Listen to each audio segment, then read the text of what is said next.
Welcome. Hi. Hello. Hi. Hey.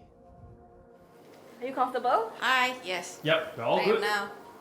We're gonna give you 2 minutes and ask that you draw your 2020. I draw my 2020. Yes. Draw. Yes, draw. What are you drawing? So systematic. I'm trying to make it look as organized as possible, but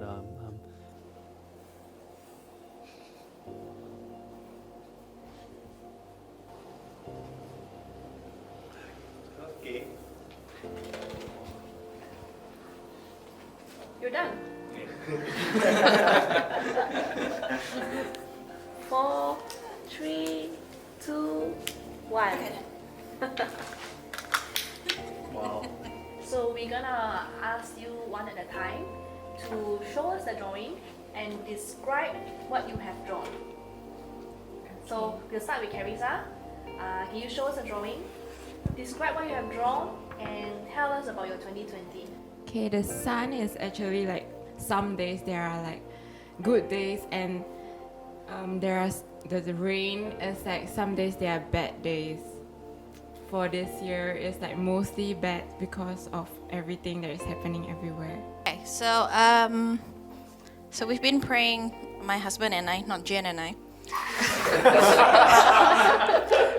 Yeah, Eugene and I have been praying for to have a baby this year. So then and then COVID happened, and then so happened that school was closed and all that. So I had to start working from home, and we were stuck in a condo and all that. And then and then I found out that I was pregnant, and then and I'm due next month. Yay! Congratulations! Thank you. Well, it's a sun. If you see this guy here, it's actually a sun. So it's bright. So my 2020 is really bright and it's really good. It's not really that bad in spite of all this pandemic. Okay, I'm not a drawing person, but basically this thing at the center here is a thumbs up. Then, yep. Then the whole thing is like a cancel. I would say most of it is from my a faith journey like that. Cause like normally what we have to do every day, devotion and everything. That's important for in a daily basis. But since I'm at home, normally school days I would sleep early and I'll wake up early. So when it's early, it's quiet. Then I'll be like, okay lah, this is I would prefer the situation around when it's dark and quiet like that. But then when I'm at home, I sleep late and I wake up late. So, it's like it's kind of noisy, so it has a lot of distractions. That shouldn't be my excuse to not do stuff like that, to stop my devotion, Then, but somehow I actually don't do it on a regular basis anymore. Then I wouldn't say I didn't know what the Bible teaching was, but it was like I forgot what the Bible says and everything. So would you say that this MCO has removed structure in your life and caused you to be a lot more confused in Yes. terms of... So yeah, what I have here is this is like it's actually representing both my wife Felicia and I. This whole year 2020, like we have been put on the same cycle where we just have to go through the same cycle over and over again. So basically, we were supposed to get married on May 30th, but because of the whole pandemic and the whole MCO that was set in place, so we had to delay our wedding. And to make things worse, it's like, you don't know when you can put your new wedding date simply because there's just nothing you can do about it. And so we felt like, we were just in this whole cycle over and over again. And then on this right hand side here, you see like, it's like, we felt like we were left hanging, like, you just can't do anything, you can't move forward or whatsoever. And up here, these four things are basically clouds. I tried my best. But yeah, so it's like a lot of clouds of uncertainties around the whole year, and some days it felt like there was just clouds. Some days it felt like it was just raining at the same time as well. So it has been what I would say a emotionally draining and roller coaster year for us altogether.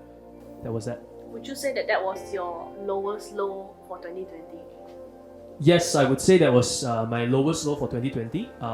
I've shared this before.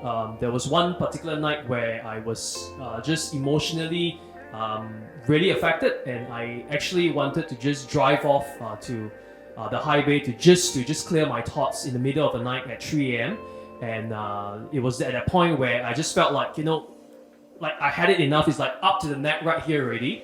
But for whatever reason, and I just felt very strongly that I shouldn't do it because I could actually put my own life at risk. So yeah, that was probably the lowest point in my life.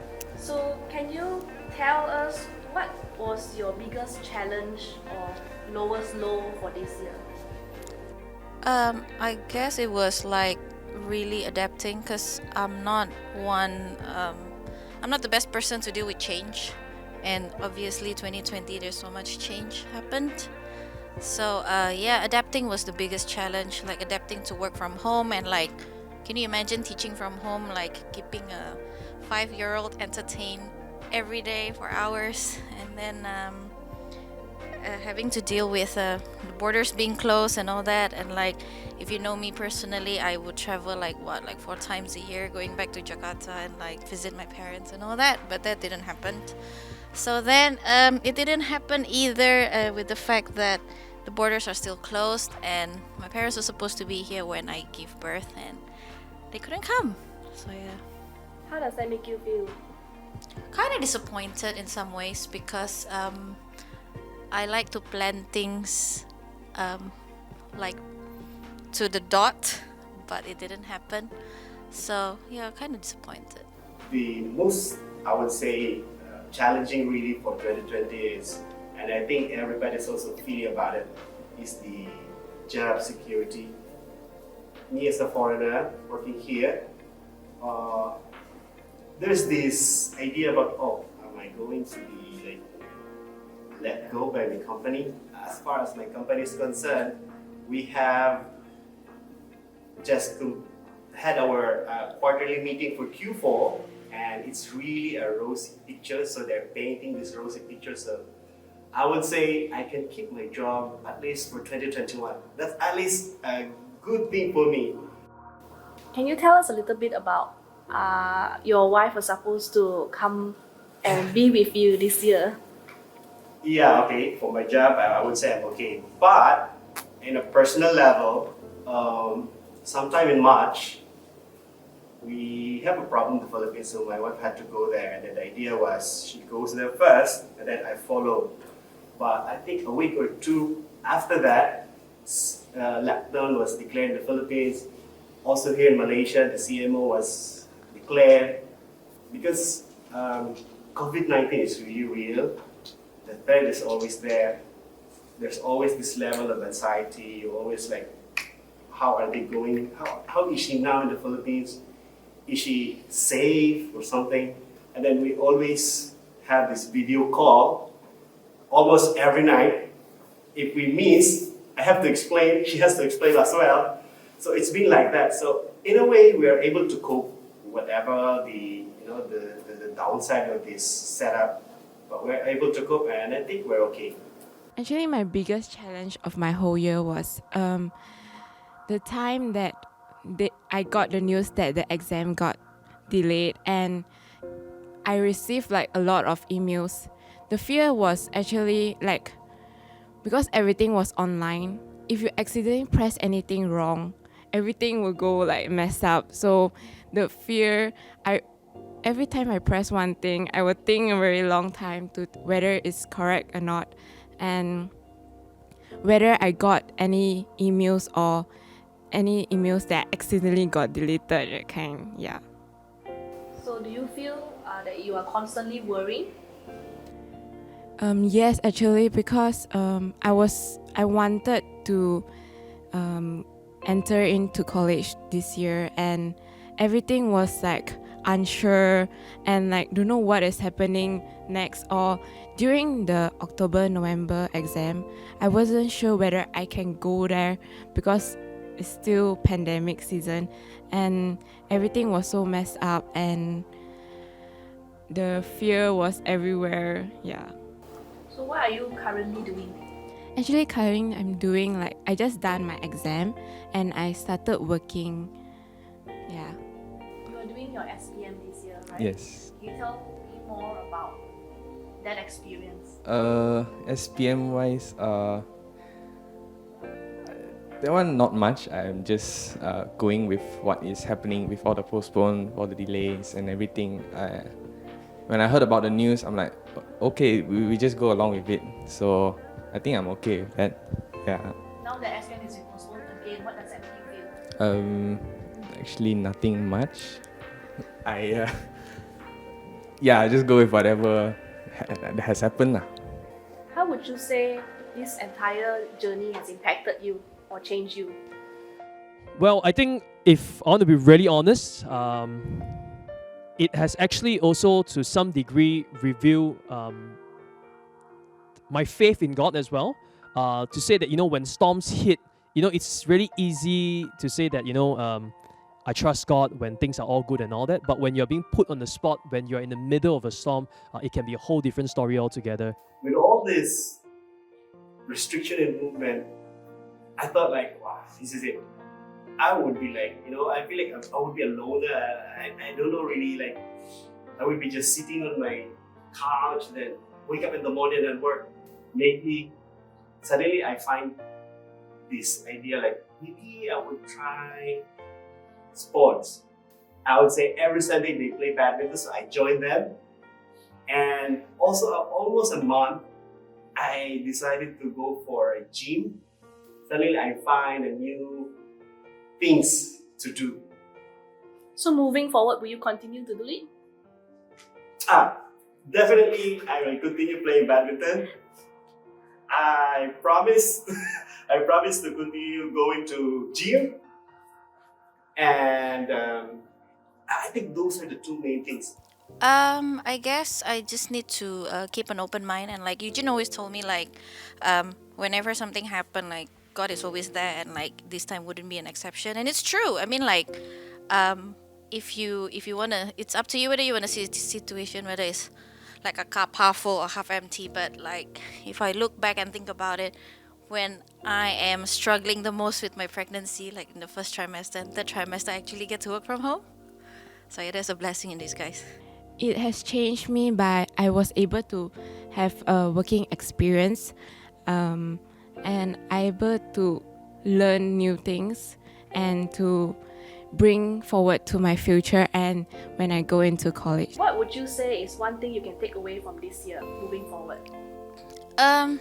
I guess knowing that even though what you planned didn't happen, like always know that something better is actually has been planned for you. I get to spend time with my in-laws and staying at home and all that in Seremban rather than like being cooped up in a condo in KL. So having that support system is really good, and also having to have an open mind about different changes and being adaptable. Well,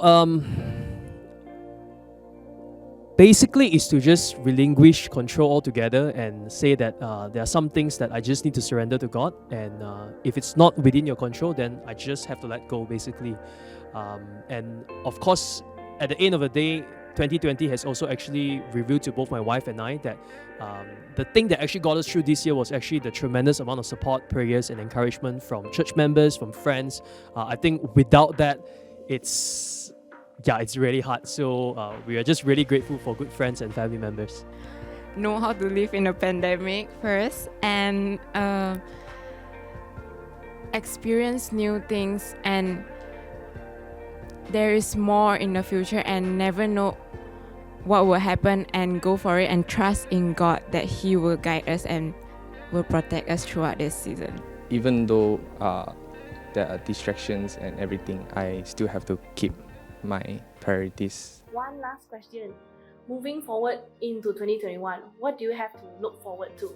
Doing church and doing ministry, if possible, on site, because there's nothing like meeting people face to face. Hopefully, I'm able to enter the college, the one that I want. Jasmine would be here, and then Jad would be smooth sailing again. Next year I might be entering college, so yeah, I think that's the only thing I'm looking forward to. Looking forward to trading my silent night to joy to the world. And yeah, so crying babies and sleepless nights and all that, and enjoy parenthood. And also, yeah, hopefully COVID will be over and I get to introduce the little baby to everybody. Yay! We're looking forward to. Congratulations to both of you. And we say thank you so much for coming here to share your stories and your journey. Thank you. Okay. Thank you. Thank you so much. Thank you. We really appreciate it. Thank you.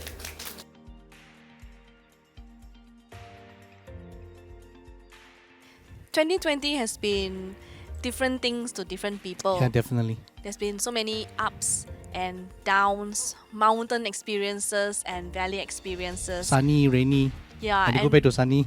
different seasons as well. I think it's kind of like what the Bible say, that there is a season for everything under the Everything. sun.